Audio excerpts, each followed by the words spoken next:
What's up guys, welcome back to the Atlantis Theory, and this will be my second video in a series called Know Your Character, where I will be talking about comic book characters from Marvel and DC, and eventually I'm going to kind of go off into Image and Dark Horse and the DC imprint Vertigo.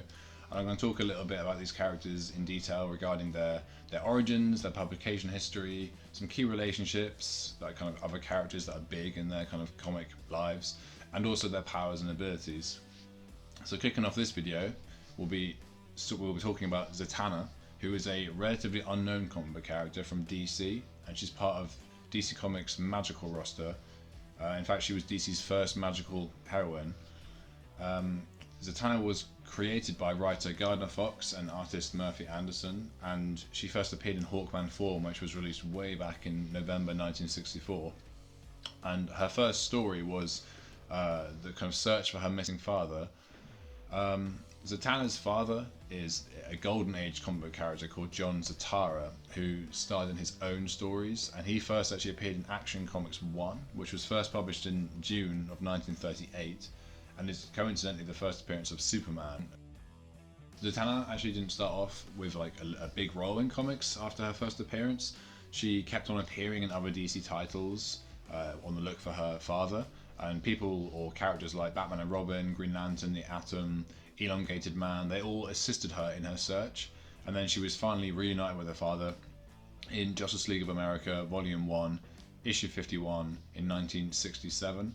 So this was 3 years after her like kind of debut in first appearance in Hawkman 4.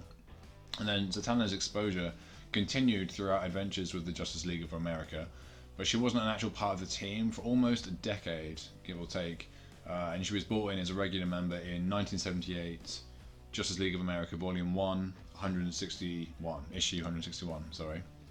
And during this period, Zatanna was often a token magic user in stories, and what I mean by that is she was a character which required magic as a plot device, but did not require like a specific character. So, for instance, numerous stories deal with Superman investigating his weakness to magic, and Zatanna ends up co-starring to provide some answers or easy solutions.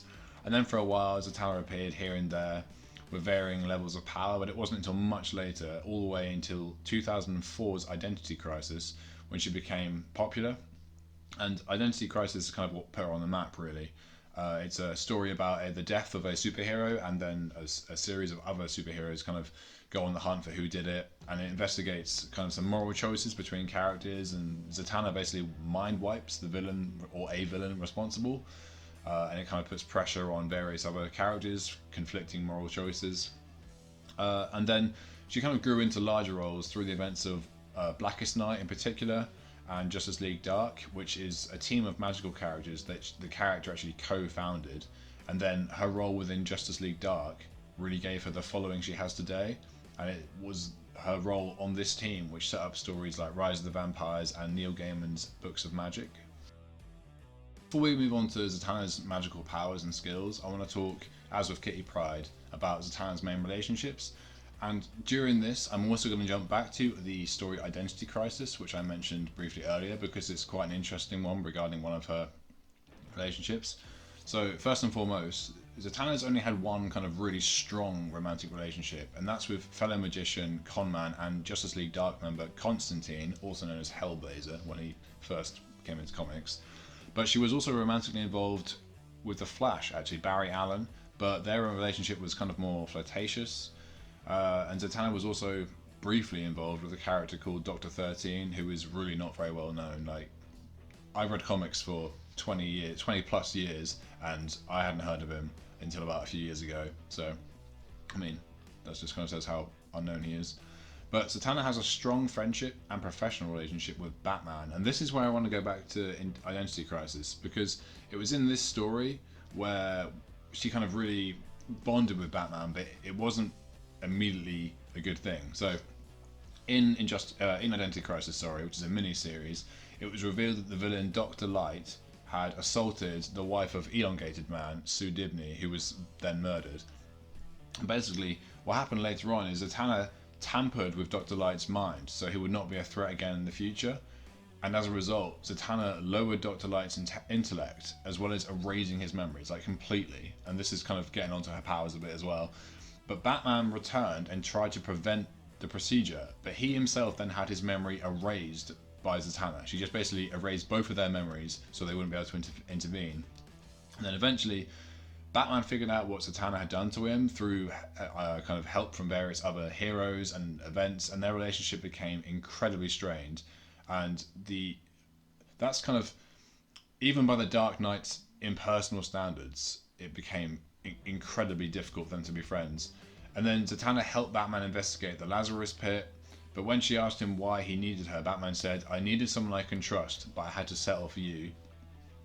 It all got really messy, basically. But then by Detective Comics 824, I think, Zatanna still felt really guilty for what she'd done to Batman, but they seemed to kind of reconcile their relationship.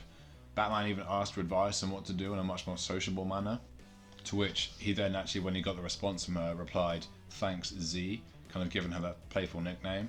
So their relationship has been strained over the years, but they nowadays have a really strong friendship and professional relationship. They've worked together a lot. They've been in a lot of the same stories. They've even fought side by side a number of occasions, so that's kind of cool. Zatanna also has a really strong relationship with co-Justice League Dark member Deadman, and he's an interesting character, and I won't talk too much about him now because I really want to do a video like this on him in the future. Now we're going to move on to the abilities of Zatanna, skills, powers, that sort of thing, and a little bit of depth behind that. So Zatanna is actually a member of the Homo Magi race, which is a sub-branch of humanity gifted with great magical potential and talent. So think like the X-Men are in the sense of with Marvel Comics. The X-Men or mutants are humans, but they've evolved to be better. They're gifted, they've got abilities. Zatanna is the same, but magically. And Zatanna is recognisable in casting spells because she usually speaks backwards to cast them, and she doesn't have to do that, but it's kind of like second nature for her. It's as easy as it is for us to talk normally. So me talking this entire video, she could say the whole thing speaking backwards and it would be like no thought to her whatsoever. So Zatanna is insanely powerful. She's actually one of the most powerful beings on Earth, and not a lot of people know that. Not a lot of people know the extent of what she's capable of, but she's kind of like a glass cannon, so she can dish out magic damage. That's kind of her main ability. She doesn't really have any abilities, but we'll get to that in a bit later. But she can't really take much physical damage. However, she can take magical damage because she's had some of the most ridiculous and insane fights in comics, like full stop, across the whole board of comics. So originally, her powers basically revolved around various types of manipulation and generation of elements, such as fire, water, ice, air, electricity, smoke. You get the sort of thing. It's just kind of manipulation of things. Because in the era of comics when she first appeared, science fiction was still relatively unexplored in kind of comics, so there wasn't it wasn't a great need to make her have these massive crazy arrays of powers because everything was so new. But as time went on, more of what she was capable of kind of was written in and came to light, and Zatanna's upper limits of power is actually unknown. She still hasn't demonstrated that yet, but she has demonstrated the ability to give herself flight. She can control the weather like Storm from other comics. She can reality warp on a major level as well. We're going to get to that in a little bit. She has telepathy, telekinesis, dimension travel, probability manipulation. She can also enhance her own physical attributes, and that's kind of what I was saying about in terms of superpowers per se. She doesn't really have any superpowers, but she can give herself super strength, speed, stamina, etc. She's also multilingual, she can speak backwards, obviously. That's not really a language per se, but she has been known to speak other languages, especially ancient languages of kind of where magic first originated from, like ancient Egypt and Greece. And she's skilled in unarmed combat. I wouldn't go as far as to say she'd ever choose to get into a fight with someone hand to hand, but she has been trained by Batman and Black Canary and Green Arrow. But I guess when you're as powerful as she is magic-wise, you don't really need that. It's just nice to have, I guess, in case your magic gets taken away for whatever reason.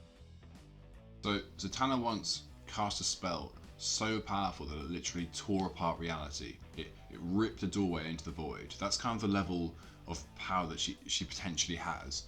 Zatanna has defeated a being called Zor, who became the universe. Like, no biggie. He literally had control over pretty much all aspects of reality, space, time. Zatanna defeated him. Spectre himself, in More Fun Comics issue 55, had trouble with Zor. And to put that into perspective, The Spectre is a being that virtually has all the same powers as God. He's basically God's kind of living envoy, essentially. Like mass manipulation of time and space, control over all matter, invulnerability, limitless strength, and this guy had trouble with someone who Zatanna has bested magically. According to Batman and Green Arrows, Zatanna is one of the most powerful members in the Justice League, and she probably is. I think she definitely is, to be honest. She could best Superman easily because of his weakness to magic. I know sometimes Superman has defeated people that are like magical powerhouses, like Black Adam and Shazam, but their magic works very differently to the way Zatanna does. She is insanely powerful, like incredibly so. And when I was going through her powers, you could probably see some connection to, or not connection, but some kind of similarity to Scarlet Witch. She definitely does kind of operate in that sort of way, and she has this kind of, she has to tap into a potential which she doesn't really fully know how to control, and this makes her extremely dangerous, and that's why we don't see her access the kind of spells that, like when she destroyed reality, all the time, because she has to tap into this kind of hidden reserve of power that she doesn't really understand, she doesn't really know how to control, and it makes her as dangerous for friends as it does for foes. So she's a really interesting character, and she's really powerful, and it kind of really depends on what writer you've got to see kind of how powerful she is, but it's just kind of stands to fact that both Batman and Green Arrow said how powerful she is. Dr. Fate, who is basically DC's equivalent of Doctor Strange, has said he wouldn't like to get into a fight with Zatanna because she's so unpredictable and sometimes so crazy and hard to control. And if anyone in the DC universe needs help with a magical problem, it's Zatanna who they go to. Not Constantine, he's close. Not Dr. Fate, it's Zatanna. She's always the one. If they need help defeating someone magically, or they want to find something out, it's her. So that's Zatanna, basically, in a nutshell. Zatanna is one of those characters that I feel I could have talked about for a lot longer of a time, but these videos get on to be more than I kind of want them to be anyway, so I'm going to end it there. Thanks for watching. I've got a few more videos like this planned, and I'm going to be kind of building a longer list to do. I want to build up a big series of them, if possible. And yeah, I hope you guys have a good weekend. Peace.